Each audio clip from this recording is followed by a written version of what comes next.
Hi, welcome to our channel of IGNOU audiobooks, Indira Gandhi National Open University, Staff Training and Research Institute of Distance Education, STRIDE, Master's Degree Programs, Master of Arts, Distance Education, MADE, Second Year, MDE 416 Curriculum Development for Distance Education, Block-4 Curriculum Evaluation, Unit 1, Concept of Curriculum Evaluation.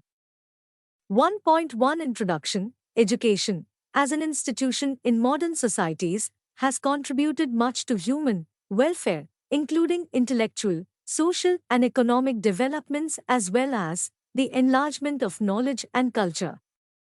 The rapid changes in the socio-economic conditions of developing nations are responsible for the emergence of distance learning. Under the changing circumstances, the learner can become a better learner at a distance, and all learners need help and assistance to develop better skills, knowledge, and attitudes. Greater effectiveness and productivity of education can contribute still more to the advancement of nations throughout the world. But two questions arise here. How can we measure the effectiveness and productivity of education, and how can we improve the quality of educational services? To answer these questions, we need to know the concept and role of curriculum evaluation in education. Evaluation of both the processes and products of education becomes imperative not only to convince us as to what work is going on in the whole educational system, but also and more importantly, to know to what extent the goals of education have been achieved. In short, it helps to build an educational program, assess its achievements, and improve upon its effectiveness. It serves as an inbuilt monitor within the program and helps to review, from time to time, the progress in learning. It also provides valuable feedback on the design and the implementation of the program. The curriculum has become broader based than before. Flexibility has been enhanced by providing more options. Learners are able to widen their horizons and equip themselves with a broader spectrum of knowledge in order to adjudge the various career opportunities available. Thus, the role of curriculum evaluation in educational programs is significant. Keeping this in view, we shall now look at the concept and role of curriculum evaluation. In this unit, we have given an overview of the evaluation processes and of the various types and functions of curriculum evaluation. 1.2 Definitions of curriculum. Evaluation. Evaluation can be denied in numerous ways. In one sense, we evaluate all we do all the time. However, curriculum evaluation is a process by which we attempt to gauge the value and effectiveness of any particular educational activity with regard to the student who takes part in it. For example, how much he/she knows about mathematics, the distance between your workplace and residence, a student's score in a science achievement test is 60, John got an A grade in an assignment response, etc. You can think of many other similar examples. All the above statements are based on some sort of evaluation. This is often relative to an implied standard of reference or normal condition. We make judgments either by observing something or by measuring it and giving it a quantitative, qualitative value. We evaluate all we do all the time, whether we are working in an institution or watching a television program. Most of our day-to-day assessments are informal and often at the subjective level, but we do make attempts at being more systematic, organized, and rigorous when participating in certain processes. For example, judging, marking, and recording an essay competition in an institution, comparing the temperature or rainfall goals of major cities, etc. In these cases, the evaluation process is more systematic and organized. So, the term evaluation here is used in a number of different ways. To put it succinctly, we can say that evaluation is to ND out the value of, or to judge the worth of, or to estimate the magnitude and quality of something. There are a number of ways to deny evaluation. We may deny it into distinct, ways or see it as existing into different forms in relation to education, I. Evaluation of learning outcomes, ELO, and 2. Evaluation of learning systems, ELS. Let us discuss them here. 1.2.1 Evaluation of learning outcomes, ELO. Evaluation is the systematic process of determining the extent to which the specified instructional objectives previously identified and deemed have been achieved. Here, the process of evaluation is based on the relationship between the objectives of the content and its actual outcome. The actual outcome can measure the intended learning outcome. Ideally, the instructional objectives will clearly specify the desired changes in learners, and the instruments will provide a relative measure or description of the extent to which those changes have taken place. This box diagram should help you clarify a number of pertinent points regarding evaluation of learning outcomes. Firstly, you can realize that objectives establish direction and that when they are stated in terms of learning outcomes, they go beyond knowledge of the specific course content. You can note the difference between the study of and recognizes cell structure. The process, study of an animal cell structure, includes the interaction of the teacher, learner, content and the learning environments to affect learning outcome, recognizing different parts of an animal cell and so on.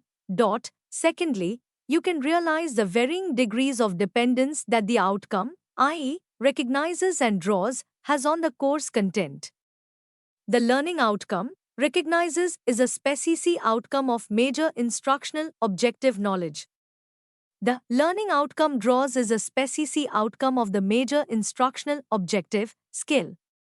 From this discussion, it is clear that these specific learning outcomes, which are easily attained, can be observed and measured directly in an instructional system. Thirdly, if the deemed objectives are achieved, decisions will be taken in a particular direction to provide feedback. If they are not achieved, then different decisions will have to be taken. The procedures steps involved in ELO are I. Establishing objectives, 2. Placing objectives in broad classification, 3. Defining objectives in behavioral terms, 4. Establishing situations in which attainment of objectives can be demonstrated, choosing or developing appropriate evaluation tools techniques, 6. Collecting data from the learner's performance, 7. Comparing data with objectives, 8. Making a decision about the learner's performance, and 9. Providing feedback. Here, evaluation of learning outcomes, ELO, is concerned with the systematic process of determining the extent to which the instructional objectives are achieved and also with the provision of feedback to the learners. 1.2.2 Evaluation of learning systems, ELS. Evaluation, as we have maintained, is the systematic process of collecting and analyzing data in order to make decisions. Further, it refers to the process of obtaining and providing descriptive and judgmental information about the worth and merit of a programmer's goal, design, implementation, and impact in order to make informed decisions. This is otherwise known as decision-oriented evaluation. The process of ELS involves the following steps. I. Conducting a formal or informal survey for the assessment of needs. 2. Defining the goals objectives of the program. 3. Identifying the clients involved in the program. 4. Developing the program materials, activities and administrative arrangements. Choosing appropriate evaluation tools or techniques. And 6. Collecting information related to the program. The basic difference between the two definitions, i.e., ELO and ELS, is the issue of making decisions in different situations by different persons involved in the system. In other words, we can say that ELO is a part of the daily affairs of a teacher or a learner, and here we are concerned with the results or outcomes. But ELS is the concern of educational planners, administrators, and researchers. ELS help in shaping, revising and replacing educational programs to achieve better results. Let us now work out the exercise given below. 1.3 Difference between measurement, assessment and evaluation. Throughout the block you will come across terms such as test, measurement, and assessment besides evaluation. Do these different terms mean one and the something? Very often they are assumed to do so and are used as though they are synonymous and interchangeable. But the fact is that they carry different functional meanings, and as such, one cannot replace one with another without causing considerable damage to the sense conveyed. What follows is an attempt to discuss how these words are used in the ELD of education and training. Let us not confuse the terms. Test is a device to obtain quantitative data. This consists of a standard set of questions to be answered or tasks to be performed. It is one among several devices, like holding interviews, sending questionnaires, assigning projects, rating scale, observation, etc., that can be used to measure the characteristics or traits present in an individual. It is the most commonly used form of measurement in education. A test usually presents a uniform set of tasks to all members of a given group at a scheduled time with due prior notice. Sometimes unannounced tests are possible and useful in classroom situations. Measurement is an act of assigning a numerical index, i.e., quantification, to what is being assessed in some meaningful and consistent manner. For example, Suresh scored 32 out of 50 in an English test. When we assign A score 30 to 50ths to a given test performed by Suresh, we are performing an act of measurement. Measurement only evaluates the data obtained through observations, rating scale, tests, or any other devices. Assessment refers to the process of obtaining information about a learner's learning, progress, and achievement. That is, what and how well has the learner understood the content of a course? Upon completion of the course, a value is assigned to the performance. For example, Suresh got an A grade or 75% in an assignment response. Evaluation is a wider and more inclusive term. This includes all the three: test, measurement, and assessment.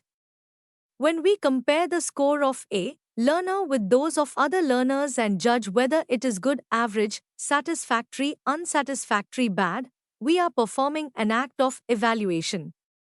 Here is an illustration. To say Suresh has scored 32 out of 50 in a test is a report of measurement.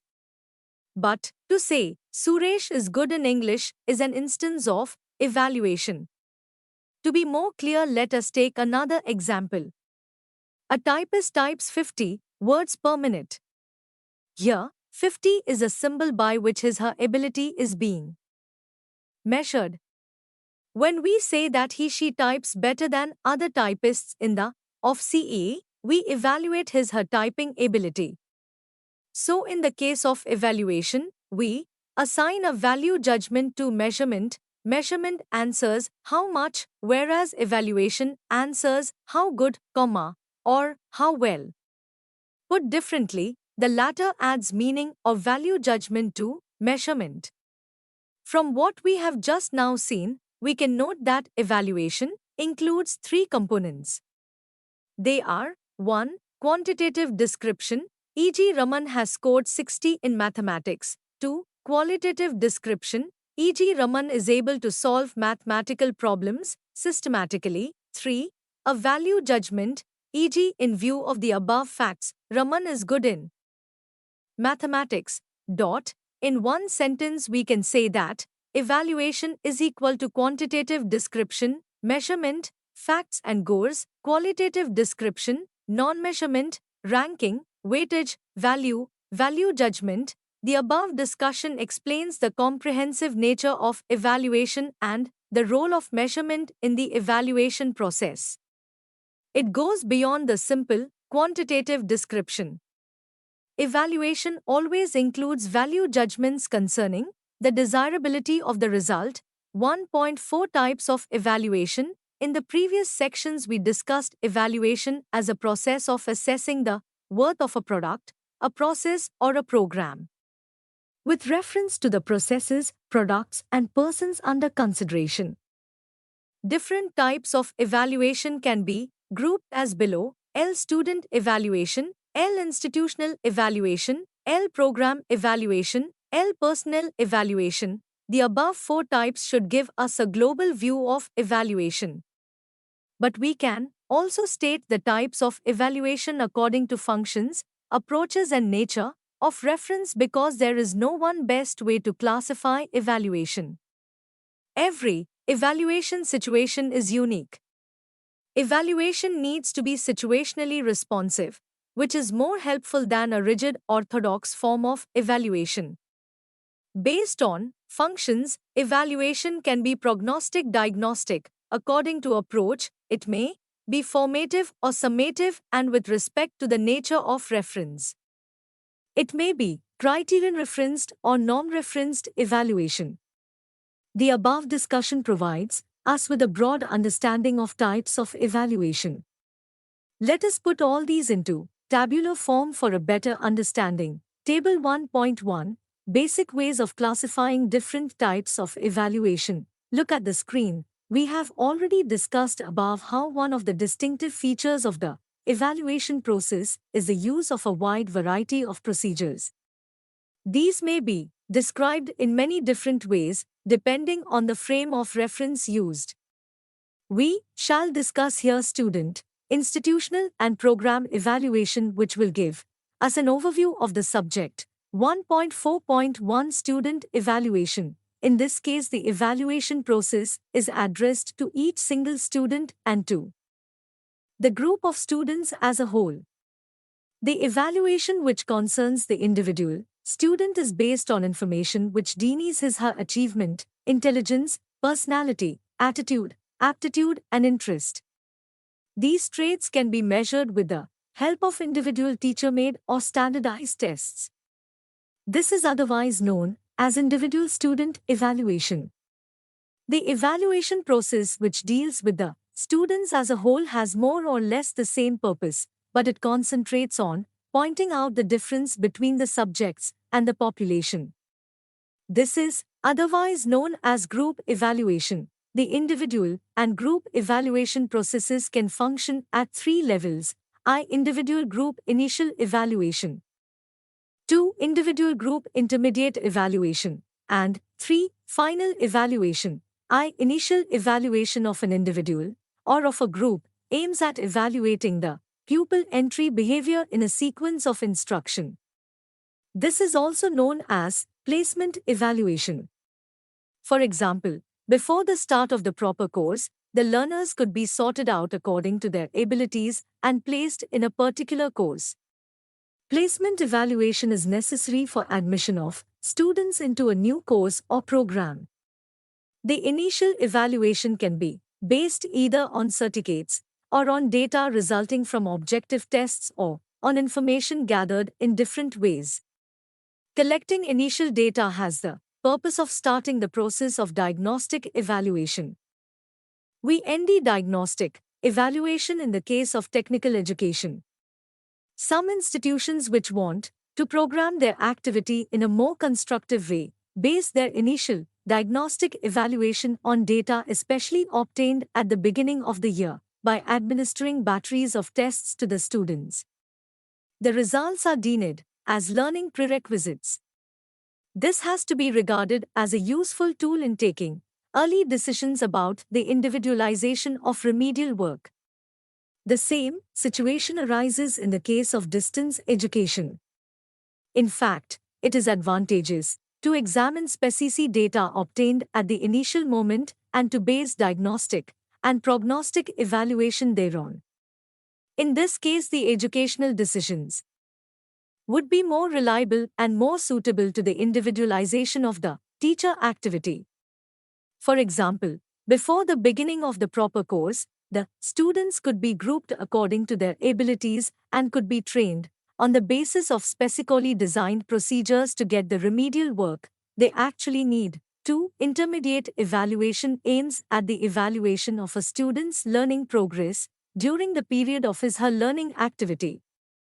When the teacher teaches in the class and gives the students some new ideas, the teacher tries to evaluate the learning outcomes on the basis of which he/she modifies the methods and techniques of teaching to provide better learning experiences. This helps us to ND out whether the student needs some instruction to supplement or to compensate for his/her weaknesses. In the context of distance education, individual intermediate evaluation aims at establishing the progress of each student in acquiring the abilities representing the objectives of the single parts into which the course is divided. This evaluation is called formative evaluation when its purpose is to modify the educational proposals and to make them more relevant to the individual student's needs. When the evaluation of the learning activity is based on the formative approach, it must be as analytical as possible. Suppose a student shows some weakness and is not able to reach the intermediate goals as they have been established during the planning of the course, it is necessary to know exactly in which of the objectives is the student failing and what the causes of the failure are. So, intermediate evaluation does not only diagnose the difficulties but also points out the mistakes made by the student. The main tool for individual evaluation is formative tests. These tests are structured, measuring instruments with specious answers. The evaluation of the learner's progress can be measured with the help of periodical questionnaires, if the course lasts for a long time, through observation when the student personally contacts the educational structure or through informal communication such as letters. Formative evaluation is a tool for providing feedback to the teaching learning process. This type of instruction motivates the teacher and the student and reinforces learning by providing feedback to both of them. 3. Final evaluation is done at the end of a course of instruction. It is the evaluation of the pupil's achievement at the end of instruction. This is also called summative evaluation. This helps a teacher to know how far the objectives have been accomplished and to what extent the instruction has been effective. Traditional university examinations are examples of summative evaluation.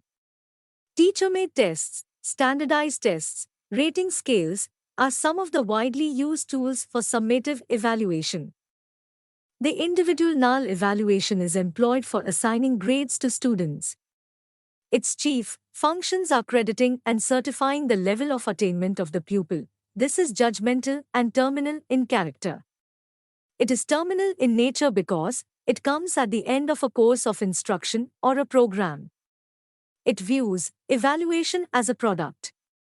The chief concern of this type of evaluation is to point out the levels of attainment of students and to judge the efficacy of a program or system and thereby guide us as to whether the program or the system is to be accepted or rejected. Summative evaluation is concerned with the outcomes of learning or products of education. A closer look at the student evaluation in distance education in an open university. At this stage, it will be useful to examine student evaluation in an open university. For this purpose, we take the case of IGNOU. In this university, student evaluation takes place continuously during the course of the student's studies. A distance learner, while working through a course, is expected to do the self-assessment questions. He/she submits assignments and receives the tutor's comments and grades marks. All the programs end with a formal examination. From this discussion, you may note that the open universities generally have a three-tier system of evaluating learner performance. This consists of 1. Self-assessment, 2. Assignments, internal assessment, and 3. Term-end examination, external assessment. Let us discuss them in the given order. Self-assessment. The RST component of student assessment comprises in-text questions given in the course units which are self-instructional in nature. Students are expected to work on these in-text questions on their own and having worked on a question, look for reinforcement in the answers provided in the materials themselves. These are the questions or exercises which do not carry any weight for passing the examination. The responses to these questions are not to be sent to the university or to any study center for evaluation. This component is called self-assessment. In other words, we can say that the process of self-assessment serves the purpose of formative evaluation, assessment through assignments. The second component of student assessment is assessment through assignments. Assignments constitute the continuous evaluation component of a course, and they play an important role in the two-way communication between the distance tutor and the learner. The students work on prescribed assignments. Students send written responses to the assignment questions to evaluators on contract at the study center's headquarters of the university. Assignments are usually of two types: L computer marked, L tutor marked. Computer marked assignments, CMA, consists of objective type questions. 2 sample CMA questions are given below. L, among the following, who could be included in the category of business person: A, chartered accountant; B, doctor working in a hospital, physician; C, sales boy in a medicine, chemist shop; D, owner of a grocery shop. 2. An example of an audiovisual medium of advertising is I, picture card; 2, poster; 3, film show; 4, radio. Students choose the correct answer and mark the number alphabet against the correct answer in the box provided. Alternatively, they put a tick mark or darken the number alphabet as the case may be. Similarly, if a learner does not want to answer any question, he/she can put a X in that box. After completing the assignments and filling in the response sheet, the students are required to mail it to the headquarters. The tutor-marked assignments, TMA, demand written responses in the form of either essay-type questions or short answer questions or both. The learners, after going through the Unit S, Block S, on which assignments are based, write the responses. Assignment responses, as mentioned above, are sent to the coordinator of the study center allotted to the student. It is compulsory for students to attempt the assignments. They will not be allowed to appear for the term-end examination of a course if they do not submit the specified number of assignments in time for that course. We should note here that for calculating the overall scores of TMA or CMA or both, where mandatory, are put together. Evaluation through assignments serves the purpose of formative evaluation and also the purpose of summative evaluation, as the grades marks scored in assignments constitute a component of the overall score a student gets in a course. This constitutes continuous assessment, term-end examination. The third component of student assessment is based on the term-end examination, which in most cases is a conventional 3-hour written examination. The term-end examination for various courses programs is ordinarily held in the months of June and December every year. Students are free to appear at any of these examinations, June-December, either for specific courses or for a whole program, provided that they complete the minimum period of study and the required assignments. This component serves the purpose of summative evaluation, grading. Grading involves expressing a distance learner's achievement performance in relation to a pre-specified criterion rather than in relation to the achievement of others enrolled in the program. A learner who fulfills a certain criteria in every required task is said to have successfully completed the required tasks and so is awarded a grade mark. The rest are considered unsuccessful in the computation of the overall score in a course. The weight assigned to continuous assessment may be between 25% and 30% of the total score, and correspondingly the weight assigned to the term-end examination may be between 75% and 70% of the overall score. To complete a course successfully, a student is expected to get at least a pass grade in both the continuous assessment and the term end examination. The Open University follows a letter grading system on a 5-point scale A, B, C, D, and E. So, the levels of performance, both in continuous evaluation as well as at the term end examination of all programs, degree, diploma, and certificate, are indicated in letter grades A, B, C, D, and E. 1.4.2 Institutional evaluation. Every teaching learning situation is different. It follows that every evaluation will be different too, as it must be tailored to meet the needs of individuals, both teachers and learners, of groups and of institutions. Many teachers are employed by large institutions and may be unable or unwilling to evaluate their own particular areas of work in isolation. An evaluation of the whole institution may be called for.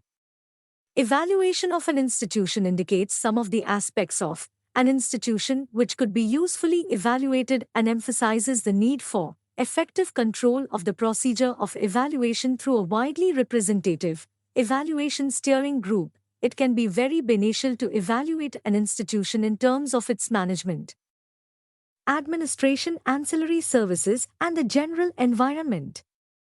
Great care must be taken to ensure that all interest areas groups are properly represented. Unless everyone involved feels he/she has the opportunity to provide his/her opinions and concerns and contribute to decisions, the evaluation is most unlikely to be worthwhile.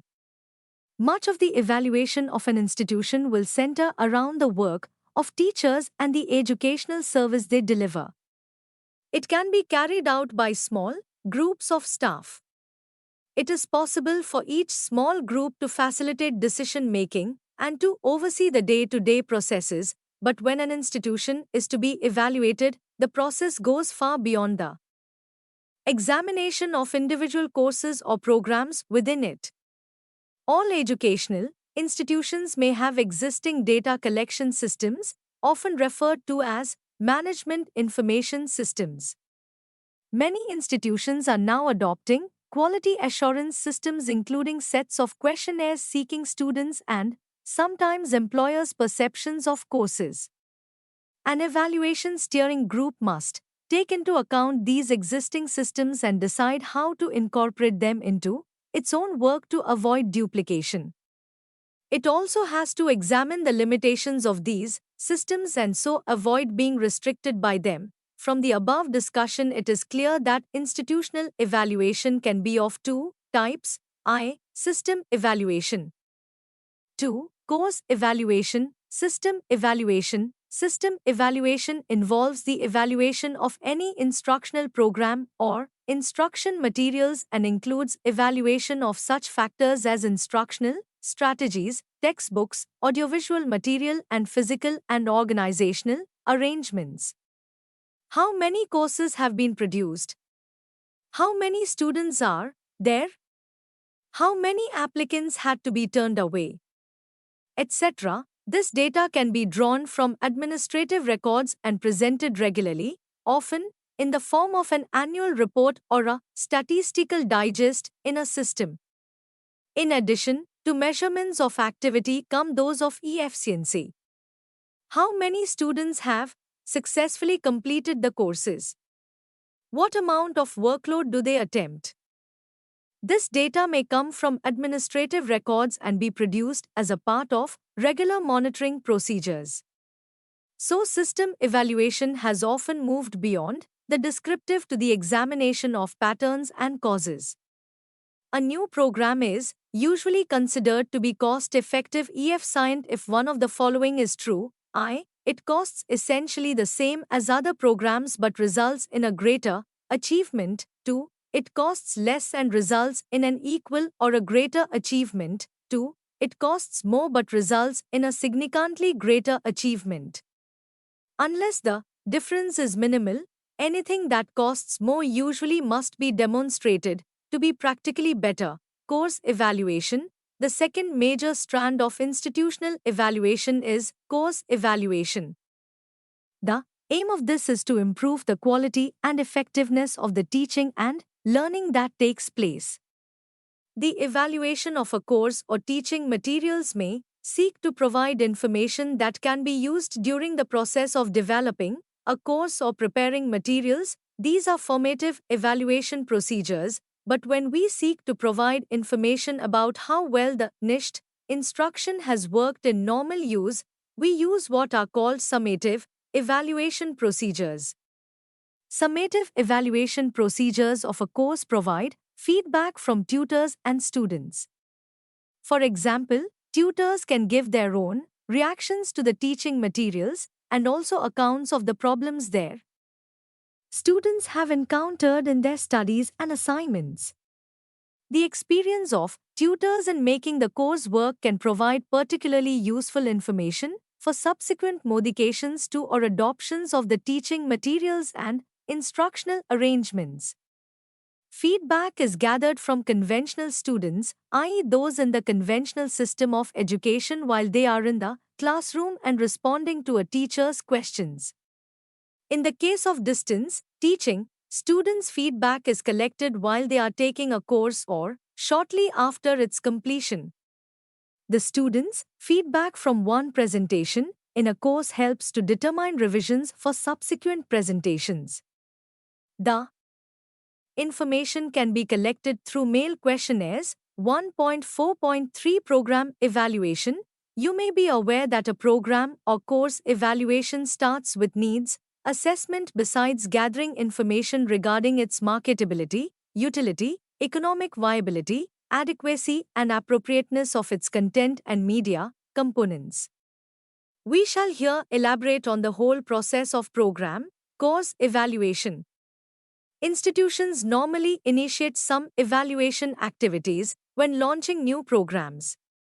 These include the need assessment of a program on the basis of social demands, marketability, i.e., whether the program is attracting sufficient number of students, cost effectiveness of the program, etc. According to the needs of the society and cost effectiveness of a course program, the utility of a program in a country is also considered. For determining the adequacy and appropriateness of the content and media components of a program, a few criteria commonly used at distance learning institutes are: L. What is the level of content density? L. Is the language used appropriate to the level concerned? L. Is the material adequately self-instructional? L. Is the media utilization pedagogically rational? L. Is the material socially relevant? L. Is the material easily accessible? Etc. Essentially, program course evaluation at open universities is a two-tier operation. The RST tier consists of those elements of evaluation which are conducted before launching a program course. For example, the need for a course and the rationale behind the outline of a particular course are looked into by an expert committee. The modifications brought in at this stage are again discussed and reviewed with the course writers. In the process of writing a course, the materials get vetted by a program course editor, a language editor, and a unit designer. The second tier of evaluation in the present context involves the piloting of programs courses. This process involves a trial of materials with the RST batch of students, and revisions are brought in subsequently. Program evaluation comprises three components: evaluation of the planning of a program course, evaluation of materials that result from the plan, and evaluation of the support services after the materials courses have been launched. Evaluation of planning a program. This activity consists of evaluating a program course in terms of the need for it, its marketability, its utility, its economic viability, adequacy, and appropriateness of its content and media components. For example, suppose we plan to study the economic viability of a program or course. For this, various criteria are used to indicate how much is to be spent on preparing a course and what might be the returns. We have to see how much money needs to be spent on the various operations pertaining to a particular course such as cost of expert committee meetings, orientation programs, for course writers, paper and printing, audio and video materials, support, services, and the cost of learning as far as the student is concerned. These cost factors help in estimating whether certain courses are cheaper than others and thus in establishing their relative cost effectiveness. Obviously, such evaluation will yield very useful inputs for planning and decision making in an educational system. 2. Evaluation of materials. Evaluation of materials can be conducted either during the actual process of developing them or after they have been developed, as a continuous evaluation. We may consider a few criteria while evaluating materials: their content adequacy, language, media utilization, social relevance, etc. Continuous evaluation of materials can be done mainly by giving precise instructions to the authors, supervising them continually, evaluating pilot studies, releasing the niched materials, certification, etc. The most important advantage of continuous evaluation formative evaluation is that it stands for the general possibility for improving the study material. Call 1991, p. 95. 3. Evaluation of student support services. Evaluation of student support services is done to improve the quality of services, to allow managers, educators, tutors to take decisions about expansion and reduction of services, to share information about good practices and failures with a wider audience. This evaluation is a consideration of an aggregate of L. Tutor evaluation, L. Evaluation of face-to-face session, counseling sessions, L. Evaluation of continuous assessment, and L. Evaluation of support system in general. Tutor evaluation. This evaluation consists of assessing the nature of communication or interaction between the tutors and the students through letters or in face-to-face situations, the quality of their comments on assignment responses, the reliability and validity of the assessment of assignment responses, and the turnaround rate of assessed assignment responses. In support services, tutors, academic counselors are essentially engaged broadly in 4 activities, which are L. To inform, advise and counsel learners, L. To meet learners in face-to-face situations for a number of sessions during an academic year, L. To assess assignment responses, L. To help learners to learn how they should learn independently. These 4 activities are the basis of evaluating the students. This evaluation consists in gauging L. the nature of communication interaction between the counselors and students. For example, how far effective interaction was possible through letters or in face-to-face counseling or telephone counseling or through teleconference or through some other medium. L. the quality of tutor comments on assignment responses, L. the reliability, validity and objectivity of the assessment of assignment responses, and L. the turn-around rate of assessed assignment responses. Evaluation of face-to-face counseling sessions. Learners often need help and advice on matters that have nothing to do with the subject matter they are learning about. Sometimes he/she may need help in getting started on a course, organizing his/her time, coping with self-doubt, and deciding on the next step after completing a course program. We evaluate an academic counselor's punctuality, regularity, nature of rapport achieved with the students, quality of the conduct of sessions, students' satisfaction, and tutors' motivation.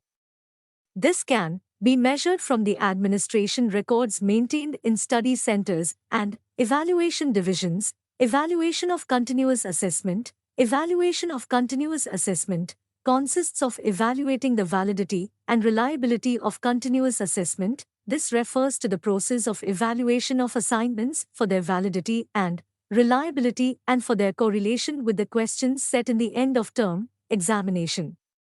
Student evaluation takes place continuously during their studies. Distant students submit their assignment responses and receive feedback from their tutors in terms of specific comments, corrections, overall comments, and a formal grade. Evaluation of support system. Lastly, the evaluation of the support system itself involves evaluating the quality and quantity of support available to students in relation to various courses at various study centers. Such evaluation will have implications for the recruitment of academic counselors, providing support equipment, local and socio-geographical constraints, and the corresponding support. 1.4.4 Personal evaluation. Evaluation of personnel includes evaluation of all persons responsible, either directly or indirectly, for educational outcomes. Personnel includes not only teachers but also other groups such as counselors and administrators. Personnel evaluation is generally based on the observation of the teacher-tutor in the classroom or face-to-face contact sessions by the head of institution administrator, coordinator, and completion of a rating form by a head or an administrator or a coordinator. In some cases, the teacher may be asked to complete a self-report, rating form, or students may be requested to rate their teacher on a number of factors. The validity of the observation approach, as typically used, is sometimes questionable on a number of dimensions. For example, the number of observations made per teacher is very small and therefore a very small sample of behavior is observed.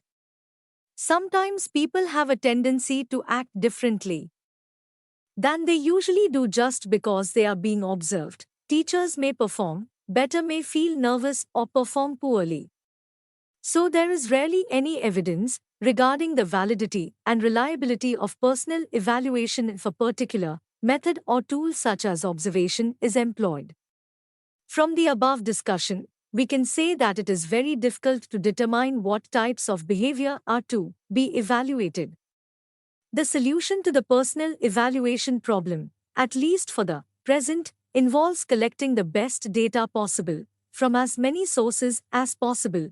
1.5 Purposes and functions of curriculum evaluation. Evaluation plays a key role in education. It helps to know the efficacy of different educational programs. Through evaluation, defects and deficiencies can be identified and appropriate plans of action can be formulated.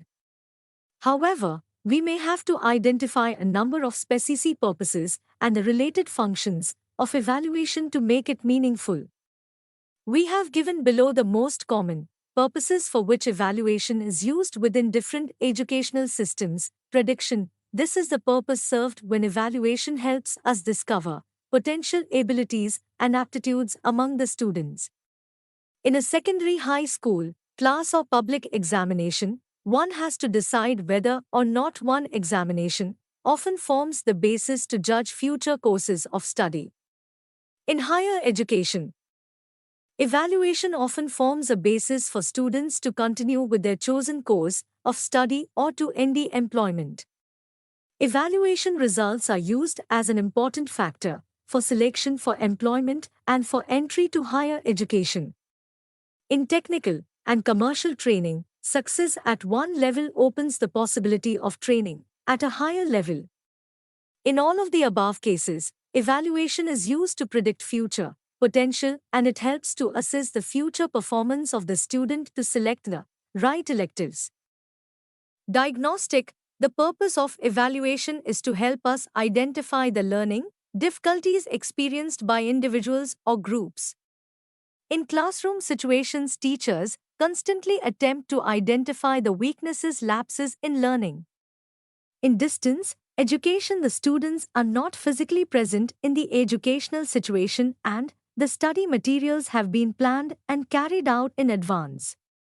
The collective initial evaluation during the planning and carrying out of a course, or at its beginning, is to set a diagnostic evaluation to MDE out the possible difficulties in the future. This might help us in producing suitable materials for a given group of learners. Selection. This will be the purpose of evaluation when it helps us select suitable persons for a course or career. The entrance tests to different courses are devised with this purpose in view. Grading. This purpose is served when evaluation helps us rank the learners of a given group. Usually, the term end examination of a course serves this purpose. Guidance.